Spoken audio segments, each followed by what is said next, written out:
एक नेकी दूसरी नेकी का सबब बनती है। एक नेकी के बाद दूसरी नेकी का मौका। जिस तरह माज़अल्लाह सुम्मा माज़अल्लाह एक गुनाह करे तो बंदा दलेर नहीं हो जाता कि चलो यार एक कर ले। हमारे बुजुर्गों ने लिखा है कि आपकी नमाज कज़ा हो जाए तो किसी को बताएं नहीं मेरी कज़ा हो गई, फिर तो वो कहेगा चलो मैं भी कज़ा कर लेता हूँ। आप कोई गुनाह करें तो गुनाह का ऐलान, कोई गलती हो जाए तो छुपाएं, बताएं नहीं, वरना दूसरे भी दलेर हो जाए। मैं एक तजिया निगार को पढ़ रहा था, वो कह रहा था कि मीडिया पे जो हम दिखाते हैं ना चैनलों पे, तो हम तो वो इंटरव्यू लेके ना किसी मुजरम का कि मैंने ये किया मैंने वो किया, तो आप तो लोगों को गुनाह के तरीके बता रहे हैं, आप लोगों को दलेर कर रहे हैं कि उसने कर लिया तो मैं कर लूंगा तो क्या हो गया। एक गुनाह दूसरे गुनाह का दरवाजा खोलता है। इसी तरह एक नेकी दूसरी नेकी का सबब बन जाती है। आरिफ रूमी फरमाते हैं एक शख्स ने अपने मुर्शिद से पूछा था कि हुजूर मुझे कैसे पता चलेगा कि मेरा जिक्र कबूल है। तो कहने लगे जब तूने पहली दफा जिक्र किया था ना और उस जिक्र इलाही के बाद तुम्हें दोबारा जिक्र इलाही की तौफीक मिली थी, तो रब ने वो पहला कबूल किया था तो दोबारा तौफीक अता फरमाई, उसके हुजूर वो कबूल हो गया, दोबारा तुम्हें तौफीक अता कर दी। एक नेकी दूसरी नेकी का सबब। अगर आप नेक होना चाहते हैं तो नेकियां करनी शुरू कर दें। बाज़ दोस्तों से कहते हैं दाढ़ी शरीफ रख ले, तो कहते हैं अभी मैं नेक नहीं हूं। तो मैंने कहा दाढ़ी रख के तो बंदा नेक होता है, अब रखेंगे तो नेक हो जाएंगे। शुरू तो करें, आपको इसका लिहाज होगा कि यार अब मैंने दाढ़ी भी रखी हुई। एक नेकी दूसरी नेकी का रास्ता खोलती है, एक नेकी दूसरी नेकी के लिए राह को कुशादा करती है।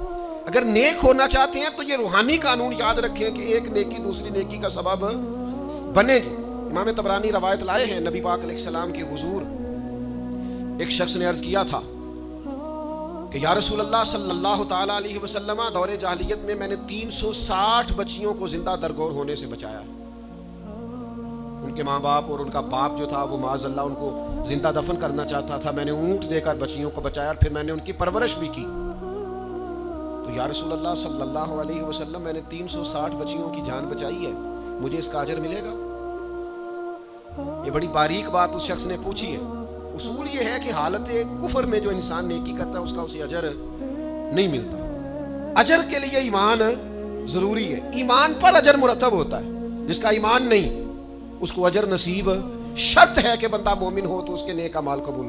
अब ये सवाल क्या कर रहे हैं, जरा बारीक बात है समझे। या रसूल अल्लाह सल्लल्लाहु ताला अलैहि वसल्लम, क्या मुझे अल्लाह अजर देगा? मैंने दौरे जाहिलियत में 360 बच्चियों को जिंदा दरगोर होने से बचाया है, इसका मुझे अजर मिलेगा?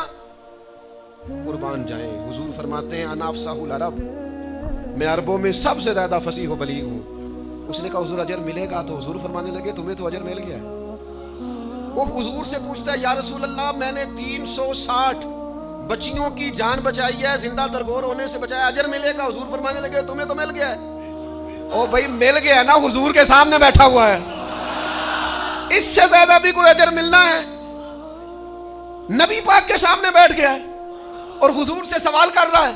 तो हुजूर फरमाने लगे तुम्हें तो अजर मिल गया है। या रसूल अल्लाह कैसे? फरमाया अल्लाह ने तुम्हें इस्लाम की तौफीक नहीं दे दी, तुम्हें तो अजर मिल गया है। सहाबा वो सहाबा थे जिनकी हर सुबह सुबह ईद होती थी, खुदा का कुर्ब हासिल था, नबी की दीद होती थी, तो अजर तो मिल गया है तुम्हें, अल्लाह ने इस्लाम की तौफीक अता कर दी है। वो जो तुमने दौरे जाहिलियत में नेकियां की उसका अजर ये मिला कि अल्लाह ताला ने तुम्हारा सीना इस्लाम के लिए खोल दिया, तुम्हें इस्लाम की तौफीक मिल गई है, तुम मुसलमान हो गए हो, तो उस नेकी का तुम्हें अजर मिला है।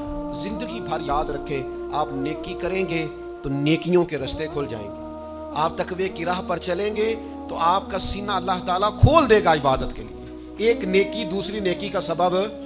इसलिए हुजूर अलैहिस्सलाम ने फरमाया तुमने नेकी को कभी हकीर नहीं समझना, कुछ ना हो सके तो भाई से मुस्कुरा के मुलाकात ही करना। छोटी से छोटी नेकी को भी छोड़े, हरीस हो जाए नेकियों की। नेकियां करेंगे तो आप महसूस करेंगे कि एक रूहानी ज़ाब्ता कायम हो गया है कि उस नेकी की वजह से अल्लाह ताला मजीद नेकी की तौफीक अता कर